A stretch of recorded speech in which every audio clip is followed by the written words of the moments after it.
Wow! Papa Joms, ganito pala kagaling, kaya sobrang proud sa kanya si Carla. Yan ang ating pag-uusapan ngayon mga kalingap. Bago tayo magpatuloy, baka meron pa sa inyo ang hindi nakapag-subscribe sa ating munting channel, huwag kalimutan i-click ang subscribe button.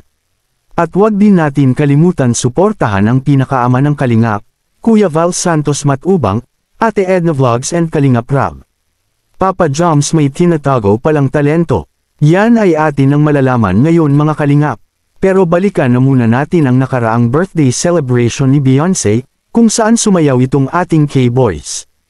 At isa na dun si Papa Joms. Noon lang natin nalaman mga kalingap na sobra pala ang angking galing ni Papa Joms pagdating sa pagsayaw. Muling napag-usapan yan kagab sa kanyang live kung saan may nagtanong sa kanyang viewers kung sasayaw pa ba sila ulit. At dito na kwento ni Papa Joms na ang kanilang practice pala sa performance sa birthday party ni Beyonce ay saglit lang nila itong pinaghandaan. Kasi sobrang napaka-busy ng kanilang mga schedule. Ngunit hindi niya inaasahan na ganun pala ang impact sa kanyang taga-suporta, sa labis na paghanga nila sa galing ni Papa Joms sa pagsayaw. Sobrang galing din naman ni Papa Joms mga kalingap, napaka-graceful gumalaw at makikita natin sa kanyang mga galaw na siya ay bihasa na sa pagsasayaw. Kaya labis ang tuwa ni Carla nang makita na niya si Papa Joms na nagpe-perform sa birthday ni Beyonce. Alam natin mga kalingap na hindi lang ito ang unang bises nakita ni Carla na sumayaw si Papa Joms, pero iba pa rin mga kalingap pag pinaghandaan.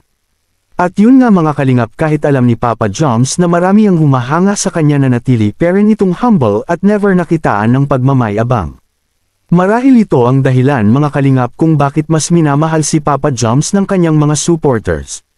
Ngayon mga kalingap, ating pakinggan ang kwento ni Papa Joms.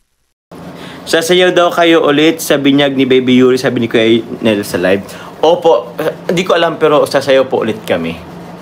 Baka yun lang din naman kasi sana. Pasensya na po mga kalingap kasi Gio 40-40 sa'yo. Kasi Papa Joms, ang galing nyo sumayaw, lalo ka na ang galing. Ay, grabe naman po. Pasensya na po mga kalingap kasi di ba po, halatado yung pagkakamali ko doon. Pero perfect po yun nung last po na namin na practice. Pero pagdating po doon, wala, nalimutan ko ulit. Ilang 2-3 days lang po kasi kaming 3 days lang po kaming nag-aral noon, tapos sa 3 days na yun, pa po kami, ilang oras lang din kasi nga po may kanya-kanyang ganap sa umaga, kanya-kanyang vlog, kaya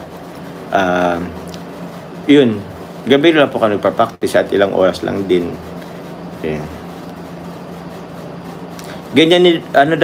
Ganyan po ang mama namin, siya ang kumakain ng mga tira, kaya mataba at siya at super bite ng mama namin. Opo. Isa talaga sa hinahangaan ko kay Papa Joms mga kalingap ang kanyang pagiging humble, kaya hindi natin may kaila na maging si Carla ay nahuhulog na ang loob nito kay Papa Joms. Marami din tayong mga nababasang comment na sila daw ay kapitbahay ni Papa Joms at totoong napakabait at napakabuti talaga daw nitong si Papa Joms mga kalingap. Kayo ba mga kalingap, kung kayo ang tatanungin ano pa ang katangian ni Papa Joms na nagustuhan nyo? Huwag kalimutan mag-comment sa ating comment section. Bago natin tapusin ang video na to, huwag kalimutan mag-like and share para mapanood pa ito ng ating ibang solid Jumcar supporters. Muli mga kalingap, hanggang sa susunod na reaction video, maraming salamat.